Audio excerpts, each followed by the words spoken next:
Hello friends, मैं Kanika revamping attire की learning series में एक बार फिर से आपका स्वागत करती हूँ। आज का हमारा टॉपिक रहेगा नेकलाइंस एंड प्लैकेट। प्लैकेट्स बेसिकली क्या होते हैं कि आगे से जो ओपनिंग होती है, जो आपने देखा होगा शर्ट्स में प्लैकेट होते हैं, शर्ट्स की स्लीव्स में प्लैकेट होते हैं, आजकल लेडीज़ कुर्तों में भी होते हैं। तो यहाँ हम बेसिक सैम्पल्स के बारे में देखेंगे, जो प्लैकेट के सैम्पल्स होते हैं, जो फैशन डिज़ाइनिंग में इनिशियल स्टेज पे बेसिक आपको समझाया जाता है, उसके लिए होते हैं। एक होता है आपका डायमंड प्लैकेट। डायमंड प्लैकेट में बेसिकली क्या होता है कि प्लैकेट तो नॉर्मल होती है, बट उसका जो शेप होता है वो कुछ इस तरीके से डायमंड शेप दिया जाता है नीचे से, और इसके साथ कुछ इस तरीके से। ये कैमरा इशू है थोड़ा सा, तो आप थोड़ा सा फोकस करके देखिए। Yes, now it's clear. ये देखिए, फर्स्ट ये बोथ साइड से ओपन होता है, बट हम जब प्लैकेट से इसको फिनिश करते हैं तो वन साइड ये स्टिच रहता है एंड अदर साइड ओपन रहता है, और नीचे से कुछ इस तरीके से ये डायमंड शेप में आ जाता है। फिर हम बात करते हैं स्क्वायर प्लैकेट के बारे में। स्क्वायर प्लैकेट को भी कंस्ट्रक्ट करने का सेम ही प्रोसेस होता है। इसमें बस क्या होता है कि नीचे का जो लुक होता है वो स्क्वायर होता है, और डबल स्टिच जो हम देते हैं उससे हम इसको फिनिश करते हैं, इसे टक कर देते हैं सो दैट ये फैब्रिक खिंचता नहीं है और ख़राब नहीं होता। ये इस तरीके से बेसिक दो प्लैकेट होते हैं जो हम शर्ट्स में देखते हैं। उसके बाद आता है कॉन्टीन्यूस प्लैकेट।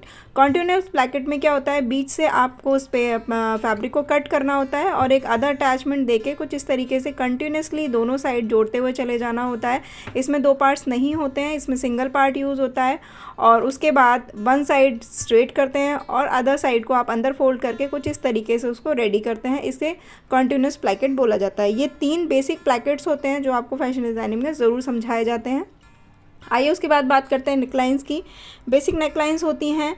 बेसिक नेकलाइंस भी आपको जानना बहुत इंपॉर्टेंट होता है। बेसिक नेकलाइंस में सबसे पहले आता है नेकलाइंस की शेप को आपको समझना होता है कि किस टाइप के नेकलाइंस के शेप होते हैं। बेसिक नेकलाइंस अगर आप समझ जाते हैं तो उसके बाद आप किसी भी नेकलाइंस पे कोई भी डिज़ाइन डालने में काफ़ी कंफर्टेबल होते हैं। तो बेसिक नेकलाइंस होती हैं हमारी राउंड नेक।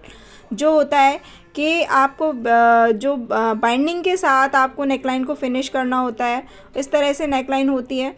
और इसको हम बाइंडिंग को हम समझेंगे राउंड नेकलाइन में, कि राउंड नेकलाइन में बाइंडिंग किस तरीके से होती है। यहाँ मैंने अदर फैब्रिक यूज़ किया है बाइंडिंग लगाने के लिए, सो दैट कि ये अच्छे से विजिबल हो सके। कुछ इस तरीके से देखिए, मैंने यू शेप कट किया है। इसे आप राउंड में भी कट कर सकते हैं, और 22 पट्टी काट के अदर फैब्रिक की, अदर कलर की या सेम कलर की आप इस तरीके से इसको अटैच कर सकते हैं। ये देखिए, कुछ मैं आपको जूम करके दिखाती हूँ।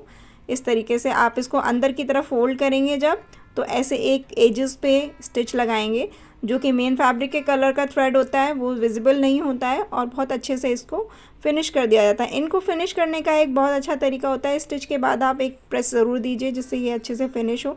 उसके बाद आप राउंड नेक को दूसरी तरह से फिनिश कर सकते हैं। फेसिंग बोलते हैं इसको।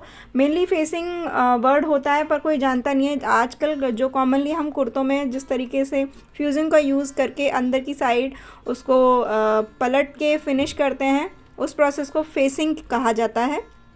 इस तरीके से आप इसे अंदर फोल्ड करेंगे और इसको फिनिश करेंगे। सेम यही चीज़ आप यू शेप में, वी शेप में, राउंड शेप में, किसी भी टाइप की नेकलाइंस में आप इसको प्रोसेस को यूज़ कर सकते हैं। ये मेनली सिर्फ नेक्स के लिए ज़्यादा प्रेफर किया जाता है। और फिर से मैं आपको बताती हूँ, इसे बोला जाता है राउंड नेक विद फेसिंग।